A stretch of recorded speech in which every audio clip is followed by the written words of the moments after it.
কি সব কথা আমি ঘুমোলে পড়েই তোর মনে হয় রে? সারা দিন মান তুই কোথায় থাকিস? তখন আসতে পারিস না? এসে আমার সাথে একটু গল্প করতে পারিস না?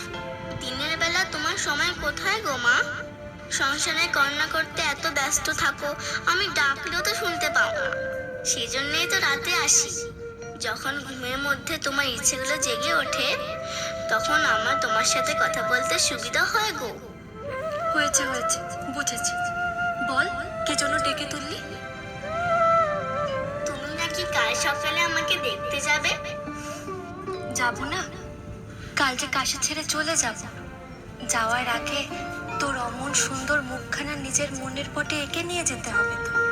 তুই যে আমায় কথা দিয়েছিস তুই আমার ঘরে আসবি। তুই যখন আমার ঘরে আসবি তখন যদি তোকে চিনতে ভুল হয়ে যায়? মা বুঝি মেয়েকে চিনতে ভুল করে? কে মেয়ে কে মা সেটা তো বুঝে উঠতে পারি না রে।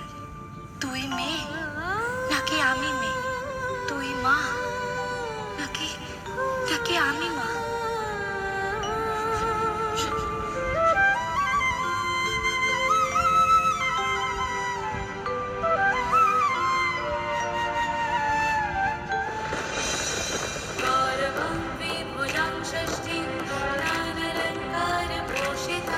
ভাবিস না মণিকুন্তলা, আমি যখন তোকে কথা দিয়েছি আমি অবশ্যই কন্যা রূপে তোর গর্ভে আসব।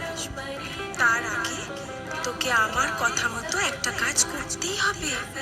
মা, তুমি? কি কাজ মা?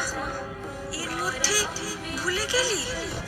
অন্নদাচরণকে গেরুয়া ত্যাগ করাতে হবে তোকে। এটাই তো সব থেকে বড় কাজ।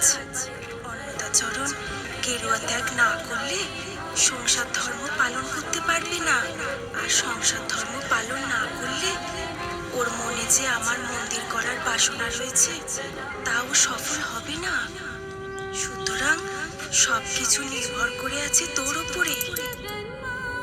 মনে রাখিস, অন্নদাচরণের চালিকা শক্তি তুই।